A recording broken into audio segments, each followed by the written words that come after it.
couple's on-the-rocks marriage, the more suspicious they became of Greg. Sandy had confided in her cousin, Gina Boone, that living with Greg had gotten very difficult. She called me one time and was like, it's, it's getting to really bad. It's to a point and I'm just afraid, and I tried to get more information out of her, but she just said, I can't talk about it. I said, you gotta do what you gotta do.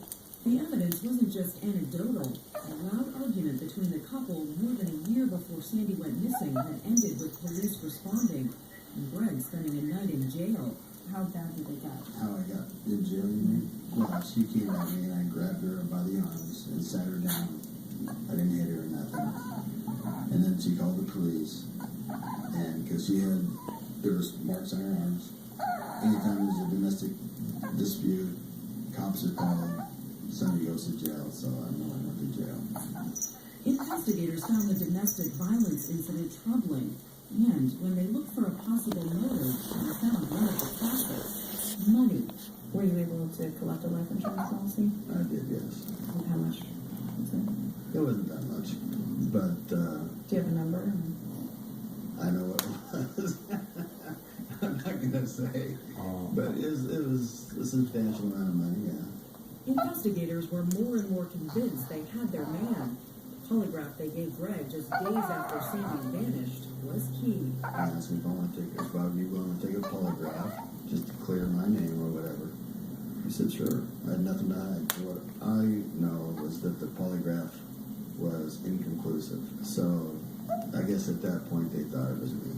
They probably thought it was me before the polygraph. The police actually say you failed the polygraph test. Yeah. I'm sure they did. So you're disputing that? I am. It was inconclusive results on the polygraph.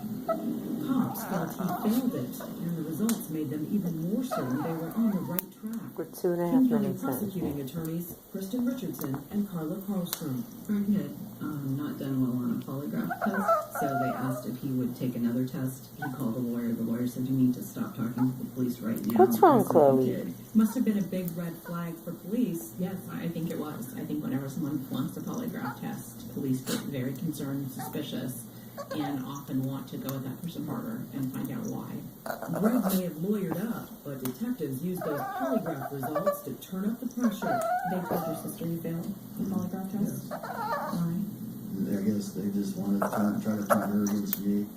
Lots of people in town were turning in that direction. In those first dark weeks after Sandy went missing, her dear friend Vicki Fulkerson started to think Greg was somehow involved. The police came to me and said certain things that would lead you to think that maybe he did it. What did they tell you that made you start to Well, suspect that that? didn't pass the test.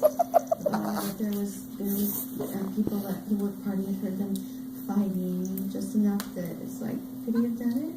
Cops were starting to think so, especially when they considered the domestic incident that put Greg in jail, that argument at the dealership the night before Sandy disappeared, and the possible money motive. Given the history with Greg, was the family immediately looking to Greg as a possible suspect in this? Yeah. Were there some family members convinced Greg must have done this? I think a few were pretty, gonna put the blame on someone, 100%. How was Sandy's family looking at you? There was a bunch that, thought that I was the person. And you're telling everyone, I didn't do this. Right. And there are people who just Hasn't are started not barking. believing you. Yeah. I get the fact that it's, 90% of the time it's the husband or the boyfriend. I get that, but it wasn't this time. Did you feel in this case that... It's going on 5 minutes. Oh, yeah. I was the only target. But Greg Johnson was wrong about that. Clue by clue, investigators were uncovering secrets of Sandy's, things her estranged husband didn't know, that would provide them intriguing new suspects. Coming up, detectives discover what Sandy's been hiding. A man named Jeff. Did he also have a secret? That looked suspicious to police that he wasn't upfront about that from the beginning. And then, a former colleague of Sandy. What's wrong, He Chloe? hiding something. What's wrong, Chloe? Would look to be doing everything he could Chloe! to present himself as a caring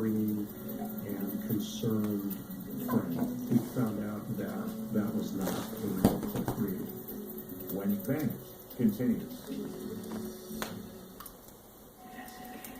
I'm criminal psychologist Dr. Michelle Ward.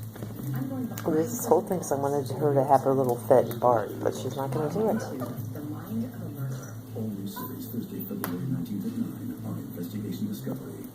I was diagnosed with lung cancer.